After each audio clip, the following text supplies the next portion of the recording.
friends, hello and welcome back. Everyone's just having a lovely day. So we've seen some pretty big news out of Winnipeg and Montreal this afternoon, that being a trade sending Sean Monahan to the Winnipeg Jets in exchange for a first round pick and a conditional third round pick from the 2027 draft.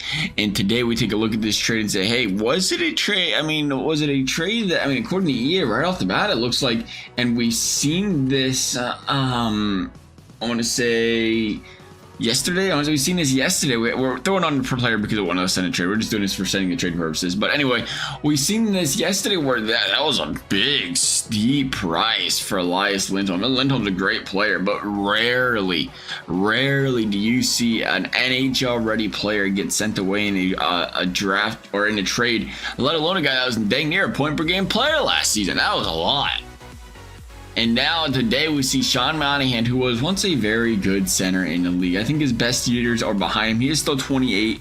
He is having a solid season, 35 points, 49 games played this season. But last season he's seen 17 points, 25 games played, 23 by 65. He's had a little bit of an issue staying healthy the last few years. That's gonna happen.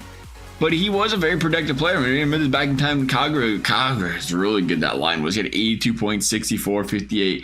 You kind of get what you get with Monahan. He's going to be a 40 to 50 point producer each season. But centers are a premium. Centers are difficult to come by. And once again, this season, you look at Winnipeg this year, we're going to get a top 6 center here. And we're going to have a first and a third. And according to EA, we can see right off the bat, this is an expensive pay for Winnipeg, but honestly, this is normal. If you're gonna get a top 6 player, you're gonna get a center for one of your top 2 lines.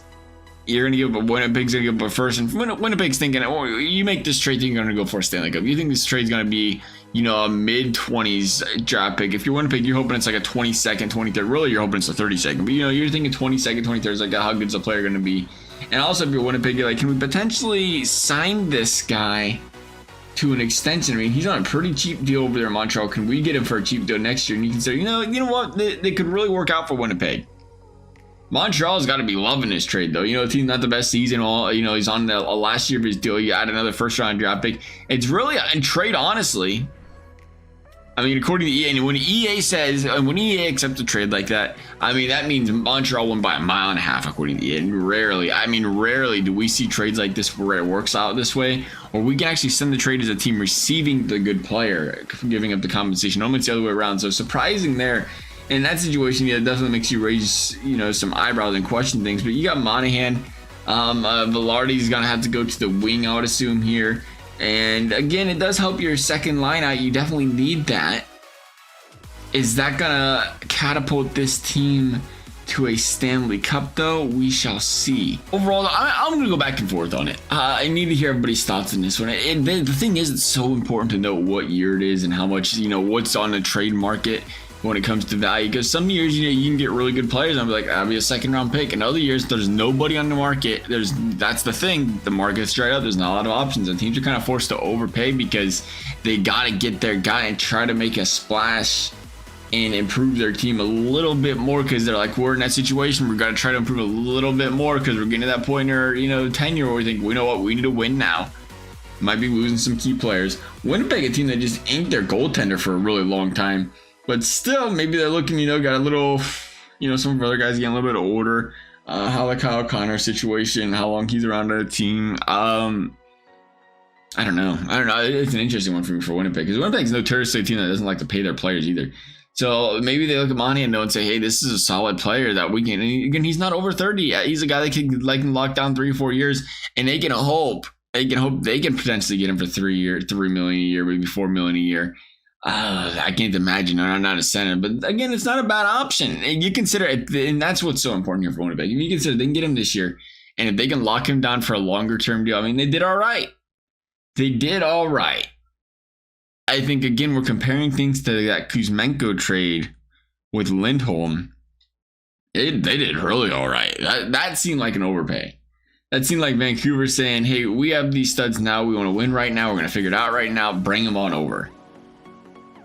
Because you have to think of the way Kuzmenko played. Maybe played Pedersen last season. You have to wonder, like, is it just because of that, or does this guy get some potential in the future? A lot of potential, and we just let him walk out the door. Nonetheless, Winnipeg gonna make the playoffs. It looks like here, 39-32. They would have liked to see that jolt, probably the first or second in the division, but they're gonna clinch a spot third in the division. They're gonna get the Stars. It looks like, yeah, they're gonna get the Stars in the first round barely. It was just about to be the Colorado Avalanche. So Dallas had a great season. By all things considered here, Kyle Connor dropped 84 points. 80 out of Nikolai Ehlers. John Mortzio was like outstanding as a defenseman. Scheifele had 76. There is Sean Monahan doing. He gave you what you wanted. He gave you exactly what you would expect out of Sean Monahan. 55 points, 82 games played. How did he do in the dot? Did he do it right in the dot? He 55, really good in the dot. And again, something you pay for. He can win some faceoffs for you. That's outstanding. You love to see that as well. Possession is important. If you can get a good defensive centerman, that's the thing. We're talking about his points, but if he can give you some good defensive minutes, that's a really good center for you.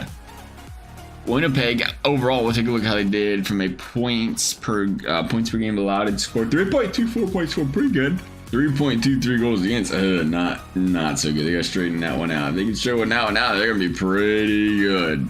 Winnipeg, though, they got a tall task ahead of them here. They're going to face off against the Dallas Stars in the first round. If they can get out of the first round, they have Colorado in the second. They can get out of the...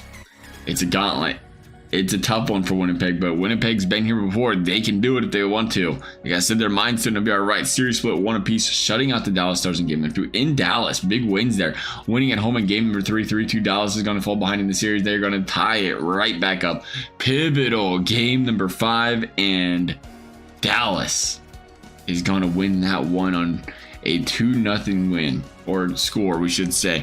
And Dallas, the team that plays outstanding defense themselves. Winnipeg bouncing back 2-0. Nemesnikov, DeMello with the goals on Ottinger.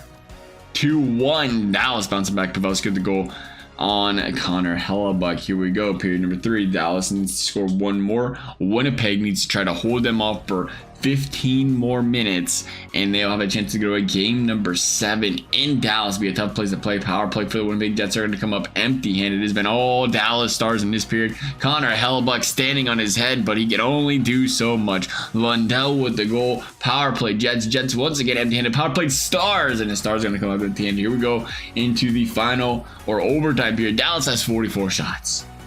Dallas is pummeling Connor Hellebuck, and this guy is getting paid to do what he is doing right now. Now let's carry this Winnipeg Jets defense. Here we go. Period number. It's over.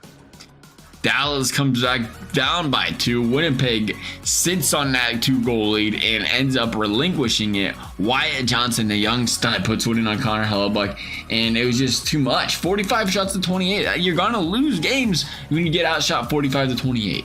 18-7 in the third period. Dallas came to fight. And Winnipeg, even with the addition of Sean Monahan, and honestly, and this is what's tough if you're a Winnipeg fan. I think that's very possible. I don't see, and this is the thing, if you're Winnipeg, you're saying trying to make some moves, you're looking at the value, but if I just don't see them beating Dallas, and I don't see them beating Colorado. And maybe they could get lucky and get a wild card spot and beat a team out west, but I don't think they beat either one of them, even with the addition of Sean Monahan. If that's the case, like, hey, maybe you should keep your pick. But again, anything can happen once the playoffs come around, and you never know. Nonetheless, love the all thoughts. Thank you for watching. We'll see you next time.